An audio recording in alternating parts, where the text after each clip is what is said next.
하나님 품으로 보혈을 지나 아버지 품으로 보혈을 지나 하나님 품으로 한 걸음씩 나가네. 보혈을 지나 하나님 품으로 보혈을 지나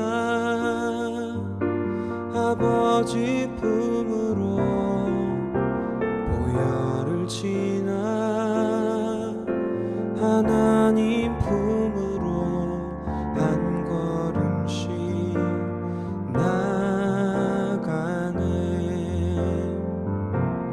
존귀한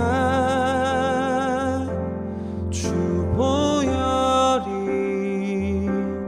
내 영을 새롭게 하시네.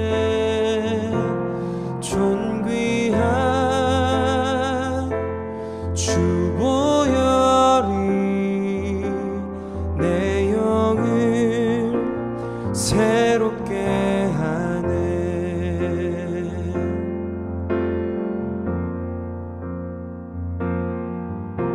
보혈을 지나 하나님 품으로 보혈을 지나 아버지 품으로 보혈을 지나 하나님 품으로 한 걸음씩 나가네.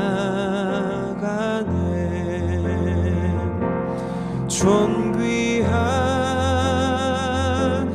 주 보혈이 내 영을 새롭게 하시네. 존귀한 주 보혈이 내 영을 새롭게 하네. 존귀한 주 보혈이 내 영을 새롭게 하시네. 존귀한 주 보혈이 내 영을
레위기 5장은 무의식적으로 지은 죄를 용서받기 위해서 드리는 속죄 제사에 대한 내용인데요. 1절부터 4절 말씀에는 4가지의 구체적인 죄들이 언급되어 있습니다. 첫 번째는 누군가가 저주하는 소리를 들었는데 그 부분에 대해서 증언을 거부하는 경우이고요. 또 두 번째는 부정한 동물을 만지는 경우입니다. 세 번째는 부정한 상태에 있는 사람을 만진 것에 대한 것이고요. 마지막 4번째는 아무 생각 없이 함부로 맹세를 하는 것을 얘기하고 있습니다. 하나님은 오늘 레위기 5장에서 우리가 알고 지은 죄를 용서받는 것은 물론이고 스스로 알지 못한 상태에서 죄를 지었지만 나중에 그 죄를 깨닫게 되었을 때 반드시 그 죄를 용서받아야 하고 그러기 위해서 속죄제를 드릴 것을 명령하고 계세요. 내가 모르고 한 것이니까 그냥 넘어가도 되지 않는가라는 생각을 버리라는 거죠. 하나님은 반드시 우리가 저지른 죄가 무엇인지를 인정하는 말을 하라고 얘기하십니다. 다시 말해 우리가 저지른 죄를 감추지 말아야 된다라고 말씀하시는 거죠. 또 우리가 지은 죄를 용서받으려면 반드시 우리 자신이 입으로 그 죄를 시인해라, 고백하라라고 말씀하십니다. 여러분, 나의 죄를 고백하는 것은 회개의 표시가 됩니다. 5절 말씀입니다. 이 중에 하나에 허물이 있을 때에는 아무 일에 잘못하였노라 자복하고. 자, 나의 죄를 고백했다면 그 다음에 우리가 할 일은 우리가 저지른 죄에 대한 대가를 치르는 것입니다. 하나님은 죄를 지은 사람에게 암컷 어린 양이나 염소를 가져오라고 말씀하십니다. 고대 세계에서 가축은 아주 중요한 자산이었죠. 특히나 암컷은 수컷에 비해서 시장 가치가 높았어요. 본문에서 어린 양이라고 지칭하는 단어는요, 충분히 다 자란 1년생 양을 가리킵니다. 결국 이 말씀은 소중한 가축을 제물로 바치면서 우리 자신이 알게 모르게 저지른 죄가 얼마나 심각한 것인지를 헤아려 볼 수 있도록 하나님이 기회를 주시는 거죠. 그렇게 죄인인 우리가 저지른 죄의 대가를 충분히 치르려는 마음을 갖고 있다면, 그리고 그 마음을 제물을 바치는 것을 통해 우리의 죄를 시인하는 것을 통해서 분명히 보인다면 하나님 용서하겠다고 약속하셨어요. 6절입니다. 그 잘못으로 말미암아 여호와께 속죄제를 드리되 양떼의 암컷 어린 양이나 염소를 끌어다가 속죄제를 드릴 것이요 제사장은 그의 허물을 위하여 속죄할지니라. 여러분, 그렇다고 해서 하나님이 경제 형편이 되지 않는 가난한 사람들한테도 무리하게 양이나 염소를 가져오라 이렇게 얘기하시지 않았어요. 하나님은 속죄제물로 어린 양 혹은 염소를 바칠 재정 능력이 없는 사람들은 그들의 사정을 감안해서 각자 형편에 맞게 단계별로 제물을 가져올 수 있게 하셨어요. 7절입니다. 만일 그의 힘이 어린 양을 바치는 데에 미치지 못하면 그가 지은 죄를 속죄하기 위하여 산 비둘기 2마리나 집 비둘기 새끼 2마리를 여호와께 가져오되. 양에 비하면 산 비둘기 2마리나 집 비둘기 새끼 2마리는 훨씬 더 싼 값에 구할 수 있습니다. 혹은 잡을 수 있죠. 근데 그럴 만한 형편도 안 되는 사람들이 있어요. 그럴 땐 하나님이 또 다른 대책을 주시는데요. 11절 말씀입니다. 만일 그의 손이 산비둘기 2마리나 집비둘기 2마리에도 미치지 못하면 그의 범죄로 말미암아 고운 가루 10분의 1 에바를 예물로 가져다가 속죄 제물로 드리되. 하나님은 부유한 사람은 부유한 사람대로, 가난한 사람은 가난한 사람대로 모두 자신의 죄에 대한 책임을 지게 하세요. 그런 가운데도 하나님은 각자의 형편을 고려해서 제물을 가져오게 하십니다. 이를 통해 우리는 하나님의 공의와 사랑, 하나님의 정의와 은혜를 모두 다 경험하게 되는 거죠. 우리는 우리 자신이 저지른 죄를 회피하지 않고 기꺼이 대가를 지불하며 살려고 해야 됩니다. 그리고 그와 동시에 하나님의 은혜도 구해야 합니다. 왜냐하면 하나님은 죄를 미워하시지만 죄인은 여전히 사랑해 주시는 분이기 때문이에요.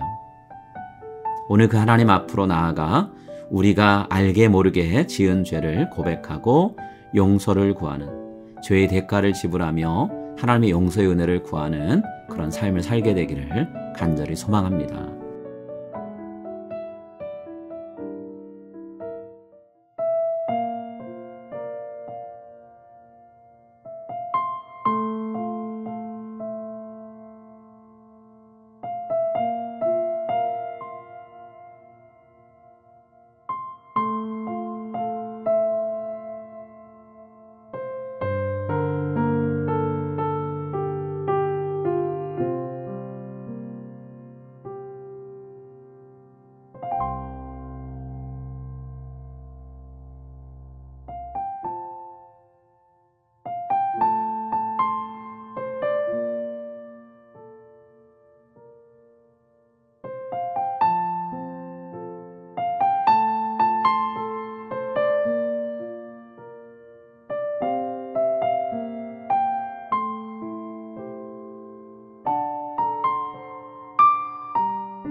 kingdom come, your will be done, on earth as in heaven. Give us today our daily bread. Forgive us our sins, as we forgive those who sin against us. Lead us not into temptation, but deliver us from evil. For the kingdom, the power, and the glory are yours, now and forever. Amen.